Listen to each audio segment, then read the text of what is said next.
ఆంధ్రప్రదేశ్ రాష్ట్రం అంతా కూడా దివ్యాంగులకి ఉచిత బస్సు ప్రయాణం కార్యక్రమాన్ని లాంచ్ చేయడానికి ఏలూరు నియోజకవర్గం మన గౌరవ శాసనసభ్యులు పర్యటన రాధాకృష్ణ సంఖ్య గారు ఈ కార్యక్రమంలో ఏలూరు నగరపాలక సంస్థ మేయర్ గారు చంద్రబాబు గారు, మార్కెట్ యార్డ్ చైర్మన్ పార్టీ గారు, R&B డైరెక్టర్ సోడెంగరత్న గారు, చైర్మన్ గారు, కూటమి నాయకులు అందరూ కూడా ఈ కార్యక్రమానికి హాజరయ్యారు. అందరూ కూడా హృదయపూర్వక అభినందనలు తెలియజేస్తాం.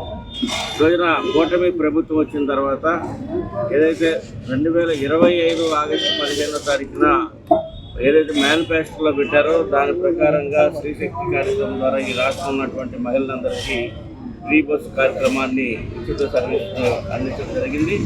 మరి అనేకమైన మీటింగుల ద్వారా మరి దివ్యాంగులు వారి యొక్క సమస్యలను ముఖ్యమంత్రి గారి దృష్టికి, పవన్ కళ్యాణ్ గారి దృష్టికి తీసుకెళ్ళటం, స్థానిక శాసనసభ్యుల దృష్టికి తీసుకెళ్ళటం, ఈ యొక్క హామీ లేనప్పుడు కూడా మరి ఈ రోజు నుంచి రాష్ట్ర వ్యాప్తంగా సుమారుగా 11 లక్షల మంది దివ్యాంగులు మరి ఈ రోజున ఉచిత బస్సు ప్రయాణ కార్యక్రమాన్ని రాష్ట్ర వ్యాప్తంగా గౌరవ ముఖ్యమంత్రి గారు చేస్తున్నట్టుగా ఈ రోజు లాంచ్ అవుతుంది.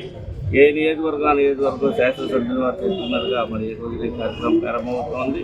ఎందుకంటే ఇంతకుముందు మరి 50% ఛార్జీ తీసుకున్నారు. ఇప్పుడు పూర్తిగా వారికి ఉచితంగాను, వారితో పాటు వచ్చేటువంటి సెక్యూరిటీ కూడా ఒక పర్సన్కి 50% రాయితీ ఇస్తూ అన్నీ మరి ఏదైతే స్త్రీశక్తి ఏదైతే బస్సులు ఉన్నాయో కేటగిరీస్ ఆ బస్సులన్నింటిలో కూడా మరి ఈ రోజున దివ్యాంగులందరికీ రాష్ట్రంలో ఉన్నటువంటి వారందరికీ కూడా ఫ్రీ సర్వీస్ అందిస్తున్నటువంటి గొప్ప కార్యక్రమాన్ని ఈరోజు తీసుకోవడం జరిగింది.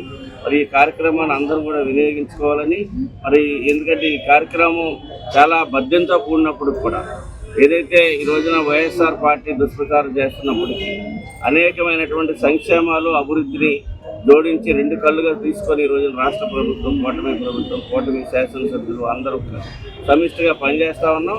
ఈ యొక్క కార్యక్రమాన్ని మరి ఈ రోజు లాంచ్ చేయడం మా యొక్క అదృష్టంగా కూడా మేము అందరూ భావిస్తున్నామని చెప్పి ఏదైతే ఒక్కొక్కటిగా ప్రజలకు ఏదైతే ఉపయోగపడుతుందో బాధ్యతాయుతంగా ప్రజలందరికీ కూడా అది అందించడం మన కర్తవ్యం అనుకుని గౌరవ చంద్రబాబు నాయుడు గారు, పవన్ కళ్యాణ్ గారు, లోకేష్ గారు ప్రతి విషయంలో కూడా అనేక జాగ్రత్తలు తీసుకుంటూ కూటమి నాయకులందరినీ కూడా ఏకతాటిపైకి తీసుకొచ్చి అనేక కార్యక్రమాలు చేస్తున్నారు. అందులో భాగంగానే దివ్యాంగులందరికీ కూడా ఉచితంగా ఏదైతే బస్సు ఫ్రీ ఇవ్వాలని చెప్పి అనుకున్నారో దాన్ని ఆచరణలో పెడతానికి 3 నెలల క్రితమే అనుకున్నారు. కానీ ఏదైతే ఉగాది నాడు మనం అందరికీ కూడా ఇవ్వాలని చెప్పి నిర్ణయం తీసుకున్నారు. అందులో భాగంగానే ఇవాళ ఏలూరు నియోజకవర్గంలో కూటమి నాయకులు అందరూ కూడా కలిసి ఏదైతే బస్సు ప్రయాణం ఫ్రీ అన్నారో ఒక బస్సులో వాళ్ళందరితో కూడా మేము ప్రయాణం చేసి వారందరికీ కూడా ఇవాళ నుంచి మీకు ఏదైతే ఫ్రీ అందిస్తున్నాము అని చెప్పి వాళ్ళందరికీ కూడా అందించడం జరుగుతుంది. వాళ్ళు అనేక సమస్యలు చంద్రబాబు నాయుడు గారి దగ్గర పెడితే వాళ్ళు అడిగిన 7 సమస్యల్ని కూడా తప్పనిసరిగా 7 సమస్యలు తీరుస్తానని చెప్పి 6 సమస్యలు ఆల్రెడీ ఇచ్చి ఈ రోజున 7వ సమస్య ఏదైతే ఉందో, ఎందుకంటే ఇది పేపర్ వర్క్ ఇదంతా అవ్వాలి కాబట్టి ఈ రోజున ఉగాది నాడు వాళ్ళకి కానుకగా ఇచ్చారు. ఈ సందర్భంగా ప్రజలందరూ కూడా గమనించవలసింది ఒకటే, అనేక వర్గాల వారికి సంక్షేమ విషయంలో ఏ విధంగా లబ్ధి జరుగుతుంది, పేదవాడు ఇబ్బంది పడకూడదనే ఉద్దేశంతో కూటమి ప్రభుత్వం వచ్చాక ఏ చర్యలు తీసుకుంటుంది అనేది ప్రతి ఒక్కరు కూడా చూడాలని సందర్భంగా కోరుకుంటున్నాం. కూటమి ప్రభుత్వంలో కూటమి నాయకులందరూ కూడా ప్రజలకి అందుబాటులో ఉండి ఏ సమస్య వచ్చినా సరే కూటమి నాయకులందరూ కూడా ఆ సమస్య పట్ల అవగాహనతో వారందరికీ కూడా ఏ విధంగా అయితే దానికి పరిష్కారం అవుతుందని పరిష్కార మార్గాలు చూపిస్తున్నారు. సంక్షేమ విషయంలో కానీ, హౌసింగ్ విషయంలో కానీ ఏ విధంగా అయితే గత ప్రభుత్వం నిర్వీర్యం చేసిందో ఆ వ్యవస్థలన్నింటినీ కూడా ఒక్కొక్కటిగా మళ్ళీ వికాసం అయ్యేటట్టుగా చేస్తూ వారందరికీ కూడా అందుబాటులోకి తీసుకురావడం జరిగింది.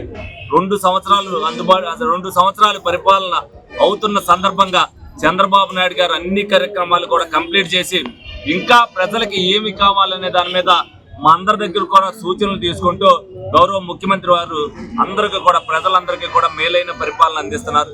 ఈ సందర్భంగా ప్రజలందరూ కూడా కూటమి ప్రభుత్వానికి మద్దతు పలకవలసిందిగా మీ అందరినీ కూడా కోరుకుంటూ మరి ఈ రోజున ఏదైతే కార్యక్రమం నిర్వహిస్తున్నారో ఇది అందరికీ కూడా ప్రజలకి అంకితం, దివ్యాంగులకి అంకితం చేస్తున్నాం చంద్రబాబు నాయుడు గారి ద్వారా అని చెప్పి సందర్భంగా మీ అందరికీ కూడా తెలియజేయడం జరుగుతుంది.